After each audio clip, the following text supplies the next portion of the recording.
जय हिंद। देखिए, चाइना ने अभी नाकुला सेक्टर में कुछ घुसपैठ किया है जिसमें भारत के लगभग 4 जवान जख्मी हैं और चाइना के लगभग 20 जवान जख्मी है। ये हमेशा यही होता है, सोच रहे छोटे छोटे से आके कूचा के चले जाते हैं। सब कोई बात नहीं, जून में भी हम लोग कूचे थे, बेचारों का नामो गाँव पता नहीं चला और हम लोग तो अपने 26 जनवरी को उन्हें पुरस्कार भी दे रहे हैं सम्मान से। ये हमारे देश की एक परंपरा है। खैर, हमारे यहाँ एक कहावत प्रचलित है कि खिसियानी बिल्ली खंभा नोचे, जिसको कुछ नहीं मिलता यही करता है। हुआ क्या कि चाइना अपने आप को बहुत वीर समझ रहा था और जून से जो गलवान में जो घटना हो रही है उसमें क्या हुआ कि ये फिंगर 8 है, ये है फिंगर 8। चाइना यहां से उठ के फिंगर 4 पे चला गया और भारत को पीछे कर रहा है। उसको लगा यहां पे है और चाइना ने ऐसा क्यों किया कि चाइना के पास 2-3 बहुत बड़े प्लस पॉइंट थे। एक उसका सिरजाप था एरिया, सिरजाप का एरिया चाइना का था, यहां उसने बहुत ही हैवी मिलिट्री पावर रखा था। लेकिन इसके बैकअप के लिए खुरनाट में लगाया था।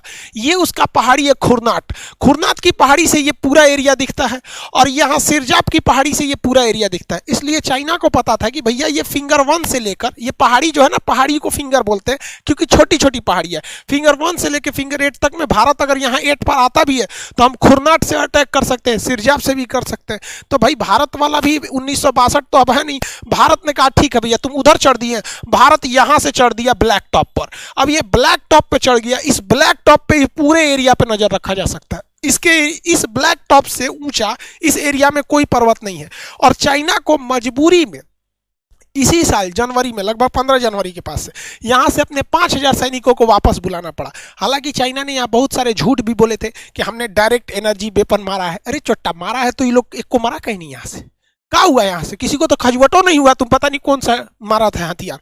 हालांकि वो झूठ बोल रहा है। अब उसको चाहिए कि भैया हम कहीं और घुस सके यहाँ पर, तो वो सोचता है कि भैया यहाँ पे तो हम इस लद्दाख के एरिया में तो सक्सेस नहीं हो पा रहे हैं। अब वो चाहता है कि वो सिक्किम के एरिया से स्टार्टिंग करे, यहाँ पर नाकुला के पास स्टार्ट करे। इसलिए वो सिक्किम में आया, यहाँ भी थुराया, उसके लगभग 5 गुना हमसे ज़्यादा 5 गुना जवान उसके जख्मी हो गए सब वहाँ पर। अब हॉस्पिटल में गए होंगे सब, वहाँ अपना समझे सब यहाँ पर। अब ये नाकुला सेक्टर चाइना क्यों करना चाहता है? क्योंकि वो भारत का ध्यान भटकाना चाहता है कि भारत अब इधर भी ध्यान दे। भारत सरकार को भैया यहाँ स्टैंड जो है यहाँ पे भी भेजना चाहिए और यहाँ और बढ़ा देना चाहिए सेना। लो ससुरा तुम यहाँ पे बात नहीं मान रहे हो तो देखिए है क्या कि वहां नाकुला एक दर्रा है। दर्रा किसे कहा जाता है? देखिए चाइनीज भाषा में दर्रा को ला कहा जाता है, जैसे जोजीला, नाथुला, बोमडीला, लास्ट में ला लगा होता है दर्रा। दर्रा यानी इंग्लिश में पास, 2 पहाड़ों के बीच के पतला रास्ता को हम दर्रा कहते हैं। ये पतला रास्ता होता है, इसमें बड़ा मुश्किल से गाड़ी वगैरह जा सकती है लेकिन बहुत चौड़ा नहीं होता है, इसे हम लोग क्या कहते हैं? दर्रा। लेकिन अगर यही रास्ता बहुत 2 पहाड़ों के बीच में जगह बहुत ज्यादा हो जाती है तो इसे हम लोग घाटी कहते हैं, इंग्लिश में वैली कहते हैं। हालांकि आपको ज्योग्राफी में क्वेश्चन आएगा कि ये यू शेप की जो वैली कहाँ देखने को मिलती है, जहां बर्फ रहता है, और जहां नदी रहती है वहां वी शेप की वैली देखने को मिलती है, मतलब बहुत ही गहरी खाई की होती है। ये वैली में शहर भी बसाए जा सकते हैं, बहुत सुंदर लोग घूमने के लिए जाते हैं वैली में। आपसे क्वेश्चन भी पूछता है एग्जाम में, स्वात घाटी कहाँ है, यानी स्वात वैली कहाँ है, तो ये पाकिस्तान में है, वहाँ पे कुल्लू घाटी तो हिमाचल प्रदेश में। क्वेश्चन ध्यान रखिएगा, ये धौलाधार और पीर पंजाल पर्वतों के बीच में है कुल्लू घाटी। चुम्बी घाटी ये सिक्किम में है, वहाँ पे भूटान और सिक्किम के बीच में है। वहाँ पे शांत घाटी जिसे साइलेंट वैली कहते हैं केरल में है। रिफ्ट वैली यानी भ्रंश घाटी, ये पहाड़ों की एक कैटेगरी होती है जिसका ढाल उल्टा होता है, जिसे नर्मदा घाटी बहती है, तो ये घाटी होता है। खैर टॉपिक पे आते हैं हम लोग, अपने जो मेन टॉपिक है। देखिए चाइना जो है वो इस बात से बहुत चिढ़ा रहता है कि सिक्किम भारत का कैसे हो गया। एक्चुअली सिक्किम भारत का था नहीं, हम लोगों ने 36वां संविधान संशोधन करके 16 मई 1975 को सिक्किम को भारत में मिला लिए और सिक्किम भारत का 22वां राज्य बन गया। तब से लेके सिक्किम के लोग को हमसे कोई ऐतराज नहीं है और हमसे भी किसी को सिक्किम वाले से ऐतराज नहीं है। और देखिए हम लोग में कितना प्रेम है कि शायद मेरे वीडियो के बाद आप लोग को एहसास होगा, बहुत से लोग आप में हैं, कि सिक्किम हम लोग का था नहीं, 16 मई 1975 को ये हमारा अंग बना। और आप 1975 के पहले का मैप देखिएगा, खुद भारत सरकार का देखिएगा, उसमें सिक्किम एक स्वतंत्र देश था। इसलिए वो सिक्किम को क्या कहता है, वो ये देखता है कि भैया ये भारत वाले के अंदर इतना प्रेम कैसे कि किसी देश को मिला लिया, उन लोगों ने कुछ नहीं किया। और वो लोग हमसे समझौता से मिले थे, इसलिए वो यहाँ के दरों को डिस्टर्ब करना चाहता है, जिस वजह से हमेशा वो कुछ ना कुछ कांड करते रहता है। अब ये एरिया क्यों वो चुनता है, रीजन क्या, ये मानसरोवर है। हमारे यहाँ कैलाश मानसरोवर की यात्रा बहुत प्रसिद्ध है, तो यहाँ से जाने में थोड़ा दिक्कत होता है, तो ये नाथुला दर्रा को लेके जाता है। तो यहाँ पे दो दर्रा है, एक नाथुला है, एक जयलेपला है, एक नाकुला है। तो अभी जो विवाद चल रहा है वो नाकुला के पास चल रहा है, वहाँ पिटाए हैं सब वहाँ के 20 गो सैनिक नाकुला के पास है। हालांकि कैलाश मानसरोवर की यात्रा नाथुला के पास से जाया जाता है। देखिए चाइनीज वालों की एक सबसे बड़ी कमजोरी है जो हम आपको बताते हैं, चाइना वाला पिटाता है तो 50 साल तक उसके अंदर डर रहता है। 1967 में नाथुला जो जगह है ये सिक्किम के पास है, नाथुला, यहाँ चाइनीज से बड़ी उड़ रहा था सब, तो भारतीय सैनिक सब के पास 1962 का बदला लेना था। चाइनीजों को लगा कि फिर यहाँ पे चढ़ जाएंगे यहाँ पर, तो भारत और चाइनीज के बीच में लड़ाई हुआ और इस लड़ाई में हमारे 88 लगभग 88 जवान शहीद हो गए और 163 जवान घायल हुए थे। जबकि वही चाइना की बात करेंगे ना तो 340 को मारा गया, सब छोटका छोटका नारियल छुहारा हुआ, और 450 सब वहां पे घायल हुआ सब। और इसका डर ये है कि अगले 50 साल तक चाइना ने एगो चूंचा नहीं किया है। ये हमारी बात मत देखिए, ये बिलीव हम आपको बताते हैं।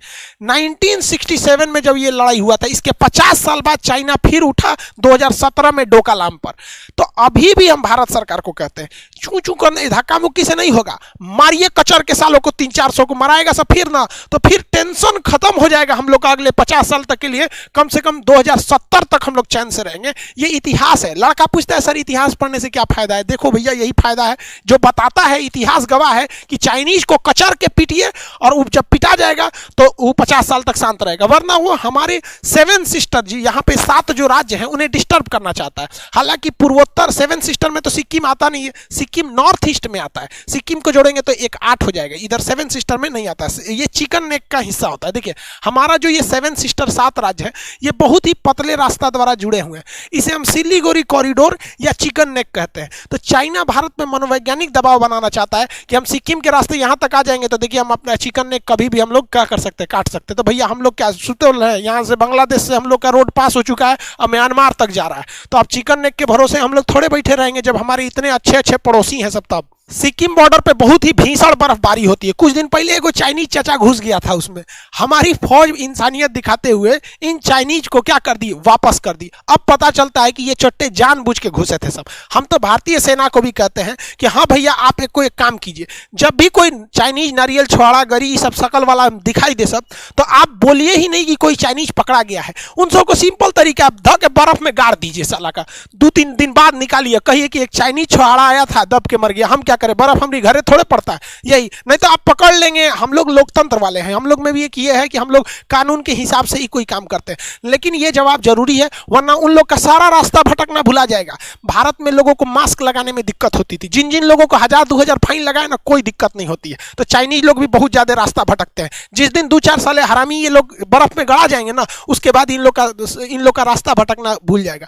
इनकी शक्ल साले जिस तरह से ये खाना खाते हैं उस तरह से तो इनकी शक्ल अच्छी ही है, मगरमच्छ खाया होगा ये साला पता नहीं क्या खाया है, बंदर खा गया होगा ये, तो जैसा खाएंगे वैसे ही आपका शकल होगा, वैसे ही आपकी अकल होगी। ये Xi Jinping father of corona, इसको लगता था कि डोनाल्ड ट्रंप चले गए हैं तो ये जो है अमेरिका का ये दामाद बन गया। अरे ससुरा तो नहीं, जो बाइडेन वो पगला थोड़ी है। कोई भी देश अपने यहाँ एक मुखिया चुनाव जीतता है ना, तू अपने गांव के बारे में सोचता है, बाद में दूसरे गांव के सोचता है।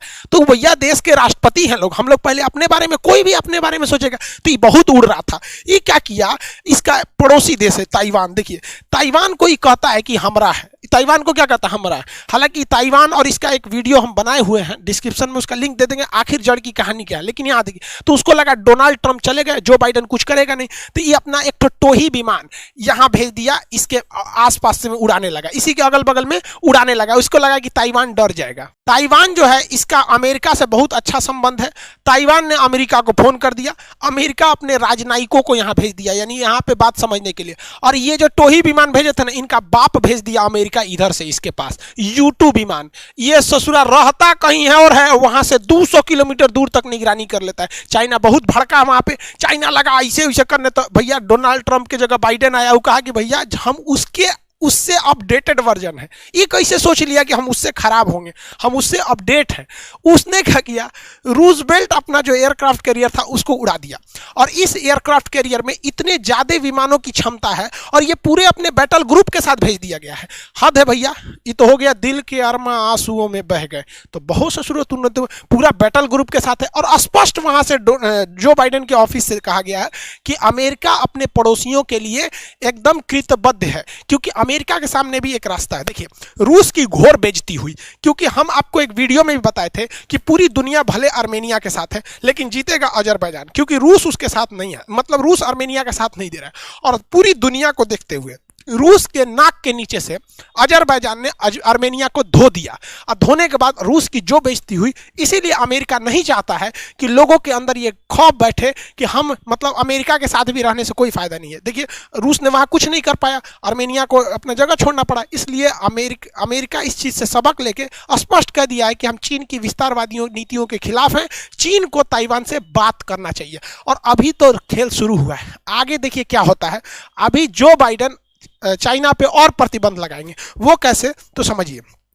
अमेरिका एक ऐसा देश है जो कोरोना को कंट्रोल करने में पूरी तरह से विफल रह गया है, और चाइना सबसे पहले और सबसे मजबूती से उसने काबू कर लिया इसको, बिना वैक्सीने का ससुरा काबू कर लिया। तो जो जो कंपनियां भाग रही थी चाइना से, अब वो कंपनियां अमेरिका छोड़ छोड़ के अब कहां जा रही हैं, चाइना में जा रही हैं। तो भाई साहब, चाइना में जो अमेरिका में कोरोना बहुत भयानक है, चाइना में कोरोना नहीं है, तो फैक्ट्री सब कहां जा रही है, चाइना में। अब जो बाइडेन से लोग सवाल पूछेंगे ना कि भैया चाइना जा रही है, आप चाइना पे प्रतिबंध लगाइए, तो जब उस चाइना पे प्रतिबंध लगाएगा तो फायदा होगा। तब वो कंपनी कहेगी भैया हम अमेरिका में प्लांट लगा नहीं सकते हैं क्योंकि यहाँ कोरोना है, बिजनेस चौपट है, चाइना में प्रतिबंध लगा है। तब कहाँ देखें, तो क्या पाकिस्तान देखेगा, भारत ना मिलेगा। तो भारत को यहां पे भी फायदा होने वाला है। और दूसरा, वैक्सीन के मैटर में भाई साहब पूरी दुनिया अभी भारत को और देख रही है। एक थोड़ा सा अशुभ घटना हो गई जो सीरम इंस्टीट्यूट में आग लग गई, लेकिन कोई बात नहीं है। कहा जाता है कि गोजर का एक पैर टूट जाता है ना तो वो लंगड़ा नहीं हो जाता है। यहाँ पर हम लोग को तो बहुत आदत है हम लोगों से इस सब चीज़ों को झेलने का, ऐसा नहीं है, हम लोग फिर खड़े हो जाएंगे। अब ब्राजील को जब हम लोगों ने वैक्सीन दिया था तो हनुमान जी का फोटो बनाकर उसने ट्वीट किया। ये पूरी भारत के लिए कितना गर्व की बात है कि भैया हम लोग आज भी मतलब किसी दूसरे के लिए एक संजीवनी से कम नहीं है हमारी दोनों वैक्सीन। हालांकि इसके कुछ ही साइड इफेक्ट देखे गए, तो भाई साहब करोड़ों में एक दो साइड इफेक्ट देखे जाएंगे, तो इसके लिए टोटल वैक्सीन को जिम्मेदार नहीं कह सकते। तो अभी पूरे देश को भारत से संबंध अच्छे रखने हैं, वरना वैक्सीन नहीं रहेगा तो तू ससुरा लगाते रह जाना। और हमारे पास बहाना भी है कि भैया हमारा जिससे संबंध खराब है हम उसको वैक्सीन नहीं देंगे, कहेंगे हमारे पास खुदे घटल है। अभी इमरान खान परेशान है कि कैसे भी भारत उनको वैक्सीन दे दे। अब वो दूसरा चक्कर लगा रहा है कि भारत देगा अफगानिस्तान को तो हम अफगानिस्तान से दुना रेट पे खरीद के लाएंगे। ये सब नहीं होने वाला है। देखिए, चाइना का सोचना है कि वो अरुणाचल प्रदेश और सिक्किम के एरिया को डिस्टर्ब करके रखे, और पाकिस्तान का सोचना है कि वो कश्मीर को डिस्टर्ब करके रखे। इसलिए वो धार्मिक उन्माद फैलाने के लिए, आतंकवादियों को चढ़ाने के लिए हमेशा कुछ ना कुछ कांड करते रहता है। लेकिन जब से 370 हटा है हमें कश्मीर काफी शांति देखने को मिला है। धीरे धीरे सब सही हो जाएगा। और अभी एक ऐसी घटना सामने आई ना जिसे देख के मतलब क्या बताएं हम आपको। एक भास्कर नाथ जी थे जो कश्मीरी पंडित थे, उनका श्रीनगर में इलाज चल रहा था। इलाज के दौरान वो 60 साल के बुजुर्ग थे, वो नहीं बचा पाए डॉक्टर, उनकी देहांत हो गई।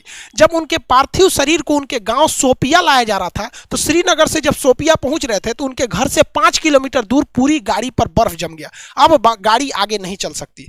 तो उसके अगल बगल के जो कश्मीरी लोग थे उन लोगों ने जब सुना कि भास्कर नाथ जी का देहांत हो गया, उनका शरीर नहीं आ पा रहा है, गाड़ी नहीं आ पा रही है, तो वो घर से पैदल आ गए लोग, इस बर्फ में ऐसे आ गए लोग, और कंधे पे 5 किलोमीटर तक अपने मित्र के पार्थिव शरीर को लेके गए लोग। ये अगर जिस दिन ये सारी चीजें कश्मीर में देखने को मिलेगी ना, उस दिन हम ये पाकिस्तान के लिए ये सब एक बुरा सपना से कम नहीं है। और हम लोग हिंदुस्तान वाले भाई साहब, यहाँ पर कृष्ण जैसे राजा जो थे, सुदामा जैसे गरीब व्यक्ति के लिए नंगे पांव दौड़ गए थे। तो भाई हमारे लिए अगर कोई एक कदम बढ़ाएगा ना तो हम हिंदुस्तान वाले भाई साहब, हम लोग उसके लिए 10 कदम बढ़ा सकते हैं। तुम साथ हो जो अपने दुनिया को दिखा देंगे, हम मौत को भी जीने का अंदाज सिखा देंगे। हम लोग भी भाई ऊपर वाले से प्रार्थना करते हैं कि हमारा पूरा देश खुशहाल रहे, देश के कोना कोना में आपसी भाईचारा, मोहब्बत, प्रेम जुड़ा रहे। जो कश्मीरियों को वहां से लौटा दिया गया था, कश्मीरी पंडितों को वहां से भगा दिया गया था, उम्मीद करते हैं कि बहुत जल्दी वो अपने घर को लौट जाए। देखिए, घर किसी का अच्छा और खराब नहीं होता है, घर घर होता है, जो जहां है उसको वहीं अच्छा लगता है। अब केरल का आदमी दिल्ली आके बस जाता है, वो अलग बात है, दिल्ली के आदमी अमेरिका जाके बस जाता है, वो अलग बात है, लेकिन अगर किसी को भगा देते हैं लोग ना, तो ये गलत बात है। हम भी उम्मीद करते हैं कि बहुत जल्दी सब कुछ कश्मीर में भी सामान्य देखने को मिलेगा। हम सब जाएंगे भैया, वो लोग भी यहाँ आए, हंस खेल के आगे बढ़े, उनकी भी अर्थव्यवस्था बढ़े, मुख्य भारत से जुड़े, यही हम सब कामना करते हैं। इस गणतंत्र दिवस की आप सब देशवासियों को ढेर सारी शुभकामनाएं, और एक सैल्यूट हमारे उन भारत के वीर जवानों के लिए कि जिनके बदौलत जो थार के रेगिस्तान में गर्मी झेल रहे थे, या कश्मीर के कड़ाके की ठंड, या पूर्वोत्तर के उन जंगलों को झेल रहे थे, उनके अदम्य साहस के बदौलत हमें एक नए साल देखने को मिलता है। 2020 हम लोगों के लिए कोरोना की वजह से थोड़ा सा डिस्टर्ब रहा, 2021 में हम एक नई शुरुआत करेंगे। और जो पटना ऑफलाइन का क्लास भी खुल गया है, जो लड़के ऑफलाइन के हैं वो कल 26 जनवरी के 9 बजे से वो आ सकते हैं आप लोग क्लास में। जो एप्लीकेशन पे पढ़ने वाले स्टूडेंट हैं, आप लोग को जलेबी कैसे खिलाए भैया, आप लोग के लिए एक जलेबी का PDF बना के एप्लीकेशन पे डाल दिए, आप उसे डाउनलोड कर सकते हैं। बाकी जलेबी खाने का व्यवस्था यहाँ ऑफलाइन जो पटना में पढ़ने वाले लड़के उनके लिए व्यवस्था है, बाकी ऑनलाइन वालों को हम कैसे देंगे, हम PDF डाल देंगे। खैर, मिलेंगे हम अगले क्लास में। जय हिंद।